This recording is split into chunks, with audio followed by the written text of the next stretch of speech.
India dan Pakistan akhir zaman. Kondisi geografi dan geologi anak benua India, sebelum pecah menjadi India, Pakistan, dan Bangladesh adalah sebuah wilayah yang terletak di kawasan Asia Selatan yang mencakup luas kira-kira 2075 mil dari utara ke selatan dan 2120 mil dari timur ke barat. Di sebelah utara, wilayah ini berbatasan dengan wilayah Tibet, Cina, dan Afghanistan, sedangkan di sebelah selatan berbatasan dengan Laut India, Samudra Indonesia, di sebelah timur berbatasan dengan Burma, dan di sebelah barat berbatasan dengan Persia, Iran. Wilayah anak benua India, berdasarkan aspek geografis, sebenarnya merupakan semenanjung dengan bentuk yang tak beraturan. Bentuknya menonjol ke arah selatan dari daratan utama Asia. Semenanjung ini berbentuk segitiga besar yang bagian dasarnya berada di bagian pegunungan Himalaya dan puncaknya berada jauh sampai ke Samudra Hindia, yang terletak di antara Teluk Bengali, sebelah timur, dan Teluk Arab, sebelah barat. Dataran ini terus memanjang dari daerah tropis terpanas di sebelah utara, mulai titik 8 derajat Lu 37 Lu. Anak benua India terbagi menjadi 3 sistem daerah yang sangat berbeda, yaitu dinding pegunungan, dataran sungai, dan plateau, dataran tinggi, di selatan. 1. Daerah dinding pegunungan. Daerah dinding pegunungan yang dimaksud adalah daerah pegunungan Himalaya, berikut bagian-bagiannya yang membentang luas ke selatan dengan jarak sekitar 1.500 mil sepanjang garis batas utara dari Pakistan Barat dan India. Di sudut timur laut daerah pegunungan Himalaya terdapat Sungai Dihang yang menjadi titik penghubung antara Sungai Sangpo dari Tibet dan Sungai Brahmaputra dari Assam. Berlawanan dengan sudut timur laut, Sungai Indus menembus pegunungan Himalaya, dan berbelok ke arah selatan melalui Pakistan sekarang. Di daerah ini terdapat banyak rute perjalanan dagang, tempat pertemuan barang dagangan dari dataran rendah yang dibawa ke wilayah Xinjiang dan Tibet. 2. Dataran sungai. Daerah dataran sungai ini adalah daerah dataran lebar yang dialiri oleh sungai-sungai yang berasal dari Himalaya. Sungai-sungai tersebut meluas memanjang dari Tanjung Bengali di timur dan batas Afghanistan, hingga Laut Arab di barat sebagai dataran anak benua yang paling subur dan paling padat populasinya. Daerah dataran yang mencakup bagian utara anak benua ini banyak diairi dan dialirkan oleh 3 sistem sungai distrik. Pertama, sistem sungai distrik yang berkembang luas dan menembus wilayah pegunungan Himalaya, keluar melalui daratan sebelah barat di Punjab seperti halnya Sungai Sultej dan Indus. Kedua, sungai yang mengalir di antara 2 dinding ganda pegunungan Himalaya, memasuki India dari arah timur pegunungan Himalaya dan menjadi Sungai Brahmaputra, melalui rute yang panjang dan berliku-liku ke India Pakistan. Ketiga, sistem sungai yang menerima saluran air dari lekuk-lekuk selatan dan bersatu menjadi sungai besar bernama Gangga. 3. Dataran tinggi di selatan. Dataran tinggi Dekan terletak di India bagian selatan. Daerah ini mencakup beberapa wilayah, yakni pertama, daerah barisan pegunungan-pegunungan Vindhya Satpura yang berdiri di antara dataran, plateau, dan dataran besar di utara membentang sejauh 800 mil. Kedua, Ghost Timur dan Ghost Barat yang dimulai dari arah selatan dan bagian sistem Vindhya yang menyusuri timur dan barat India. Ghost Timur merentang jauh melingkupi pesisir Andhra dan Madras. Ghost Barat membentuk binding perairan Maharashtra sepanjang pesisir Bombay. Ketiga, plateau bagian dalam. Di sisi timur India, Ghost dilewati oleh sejumlah jalan lintang yang luas dan mudah dari pesisir Madras dan Andhra. Melalui celah ini curah hujan di daerah selatan, setengahnya dari plateau bagian dalam mencapai lautan. Ujung saluran dari utara, atau Vindhya, dari ketiga sisi dataran tinggi mengalir ke Gangga. Ketiga sungai-sungai besar dari plateau utama ini, Sungai Godavari, Krishna dan Cauvery, meningkat di pegunungan dan menggelantungi pesisir barat hingga melintangi seluruh daratan utama sebelum ia mencapai lautan di pesisir timur India. Sungai besar keempat adalah Sungai Mahanadi yang menyalurkan air dari daerah timur laut plateau ke Teluk Bengali. Demografi, struktur sosial dan budaya. Anak benua India adalah sebuah kawasan yang luas di Asia Selatan. Wilayah ini didiami oleh penduduk dari berbagai suku, etnis, ras, agama dan warna kulit yang sangat beraneka ragam. Penduduk yang hidup di anak benua India sebenarnya dapat dikelompokkan menjadi 4 elemen ras utama, ras Vedoid, Negroid, Europoid dan Mongoloid. Penduduk ras Vedoid adalah jenis yang paling primitif, memiliki karakteristik wajah yang berbentuk bundar hati, hidung yang lebar, rambut yang bergelombang ringan, dan tubuh yang ramping.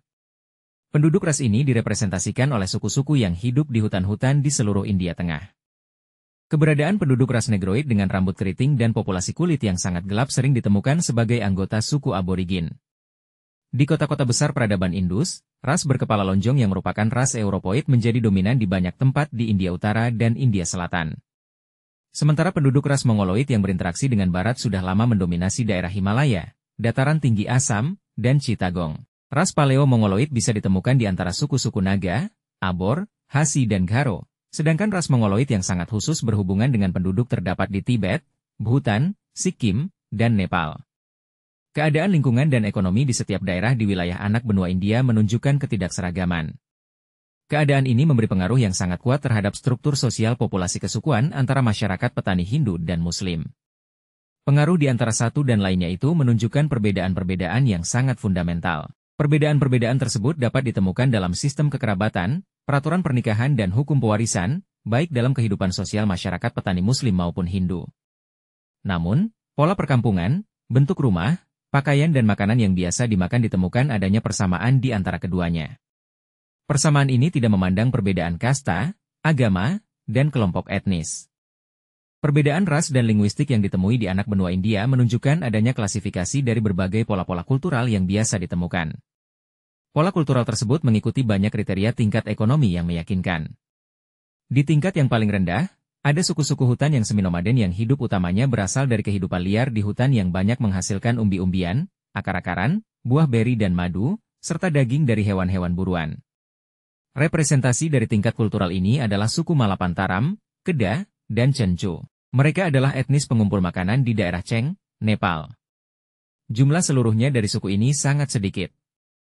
Jumlah yang lebih banyak adalah suku yang berpindah-pindah ke ladang yang menjadi representasi tingkat ekonomi yang lebih tinggi.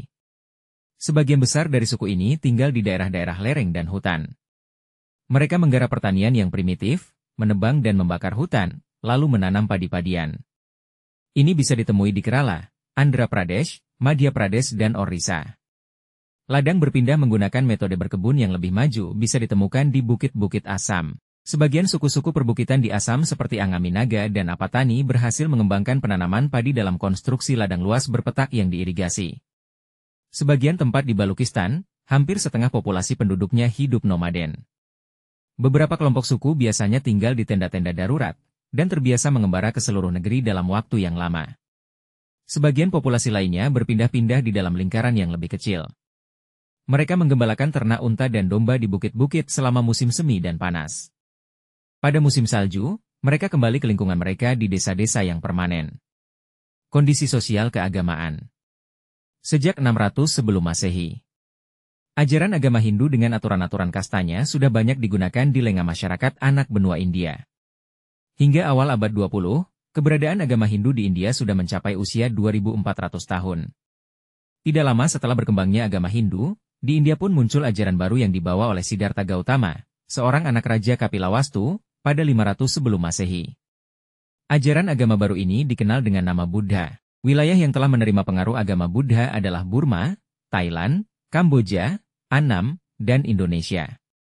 Wilayah Asia Tengah, termasuk Afghanistan dan Iran, merupakan basis dari aktivitas agama Buddha ini, khususnya di Balkh, Bamiyan, sekitar Laut Kaspia hingga dataran tinggi Kashmir. Sementara itu dari negeri Persia, Iran sekarang, banyak orang yang mengembara atau menetap di India. Mereka membawa ajaran Zoroaster. Selain Hindu dan Buddha, terdapat agama Sikh dan Jain. Ajaran Sikh dan Jain merupakan ajaran agama yang muncul di kalangan orang-orang reformis Hindu. Sikh dan Jain mengingkari kebenaran ritual Hindu. Mereka juga menolak supremasi kaum Brahma. Tetapi, mereka menerima kenyataan tentang doktrin karma dan konsep reinkarnasi. Sebaliknya, Jainisme mengajarkan bahwa keselamatan atau pembebasan dari reinkarnasi hanya dapat dilakukan oleh praktek-praktek asketisme. Asketisme adalah ajaran-ajaran yang mengendalikan latihan rohani dengan cara mengendalikan tubuh dan jiwa sehingga tercapai kebijakan-kebijakan rohani yang keras dan meditasi yang intensif. Agama Jain dibentuk oleh Mahavir pada 599 sebelum Masehi.